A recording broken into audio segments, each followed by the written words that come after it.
Hello, welcome to the All or Nothing podcast. Our official sponsors are KR Couriers and Transport Limited. This is a Northwest based courier company delivering all across the UK. They can assist in home moves and removals to large, heavy and bulky items, collections and drop-offs. Fast, safe and reliable deliveries. Please get in touch for a free quote. You'll find all the information within the description. Thank you. Right, you were involved in Shooters. You were one of the producers or the directors, am I right? Yes, director, second assistant director. So the second assistant director. One of the locations was my mum's house on Chatsworth Drive, remember? I remember it. 66 Chatsworth Drive. Tell us about that story, where that came about. I used to, I was on a trainee course to be a television film editor, because that's me, that's what I want to do, that's what I'm doing right now. And I was on Hope Street, next to the Everyman, in a building called the Annex. It's a white building, and I'm in there, and I was working with one of my mates, Ray Fowlers, and he comes into, I'm in the edit suite editing some program for Granada or whatever, and he says to me, "There's a fella outside here, he wants to meet you, he's been asking for you." I'm like, "Who is he?" I don't know, he's from London, his name's Dan and all that. And I was like, whatever, I'm busy doing something. So I carried on. And then someone else gets in touch with me out here. Now, can't remember who it was, but it was definitely one of the Shooters cast. Could have been Desi or someone, I don't know. And he went, "This guy, he's asking to meet you all and blah, blah." And I said, "Who is he? Where's he from?" And all of that. This was going on for about a few days, maybe a week. So this one night, I go home, and I love documentaries, me, and I put Channel 4 on and watched this documentary called The Valley, and it was about the war in Yugoslavia, Serbia and Kosovo and all of that. It was the most brutal shit I've ever seen. This shit was real. I'm talking where the camera's wobbling and people are running down the street and you hear crack, crack, this is all bullets flying over your head. And I'm watching it, and I finish watching it, and I feel like that was an amazing piece of fucking, film, television, real shit, you know what I mean? It went deep, it wasn't showing you the brutality, but people were telling you the stories. Next day I go into work, and we're going to work, marching to work, thinking, that shit was sick last night. I wish I could make stuff like that. This is what I'm trying to aspire to make shit like this. And I goes in the edit suite, and there's a knock on the door after a few hours. This big guy, tall guy comes in, bald head, nowhere, like got alopecia now. "Hi, my name's blah, blah, this, that and the other." And all I'm doing, I'm looking at him thinking, "You're 5'0", mate. You think I'm daft? You're going to start asking me questions about me mates and all that?" It's not happening. So I just sat there, and he's doing his pitch, and he's like, "Hi, my name's Dan. I want to do this documentary about a murder that happened in 1995. And I was like, right, okay. And I knew exactly what he was talking about.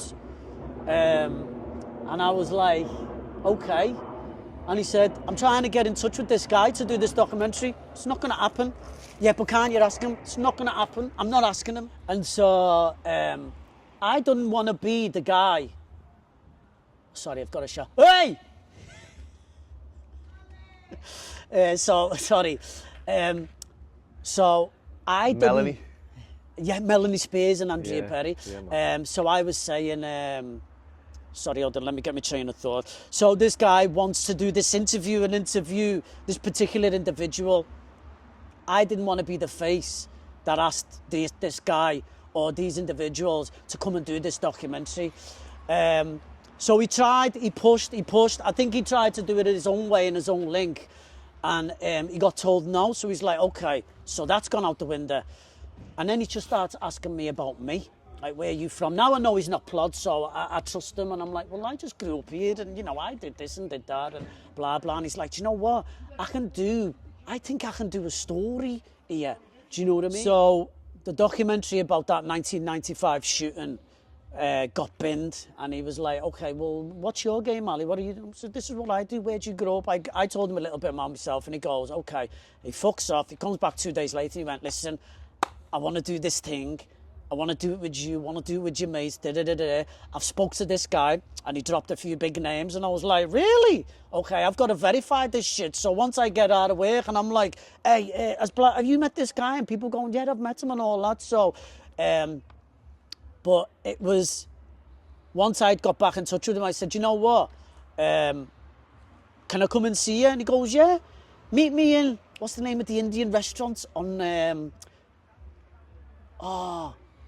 U&I? Is it the U&I in town? It was one of those restaurants. He said, meet me there. So we went there, and I get there, and he goes, sorry, it was the U&I, one of those Indian restaurants in town. We get down there, we're sitting at the table, and he says to me, what can I get you? I said, nothing. I just want to hear what you've got to say, because I was still a bit iffy about him. And he pulls out this videotape, and he goes, here, this is one of mine. I've made this. There you go, take it and go and watch it out. So flipped it round, and I looked on the label, and I looked at it. The programme that I'd watched a few nights before about the war in Yugoslavia was called The Valley. He gave me a tape called The Valley, and I looks at him, and I thinks to myself, I said, I watched this the other night, and he went, that's mine.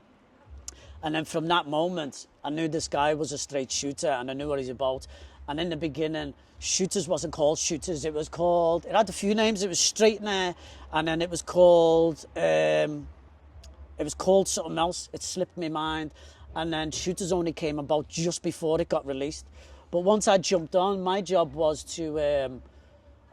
basically was the familiar face on set, and everyone kind of trusted me, all the lads, and it was my job to go and make sure that no one went missing, 3 days into the shoot, because if you don't turn up on the shoot and everyone's waiting and the film can't happen, it's a lot of money that goes down the drain.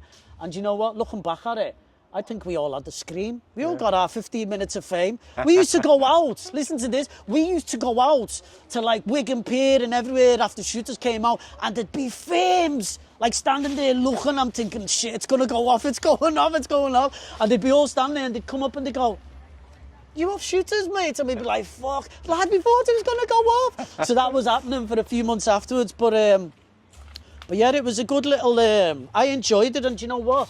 It's almost like a document of what life was like early 2000s, you know what I mean? You can see everyone in it, where everyone was in their lives at that time. Yeah, man. And you know what?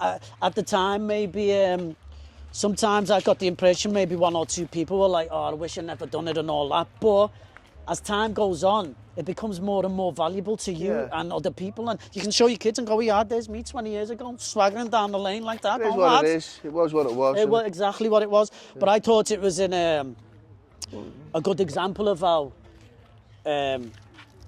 some people can just literally throw their lives away over fucking nonsense. Yeah, I mean, nonsense, do you know what I mean? And it was, I just thought it was good for that. So yes, Ali, once again, mate, thanks for your time. No problem. Appreciate it. Loads of stuff there. Thanks for watching, and take care. See you later, people.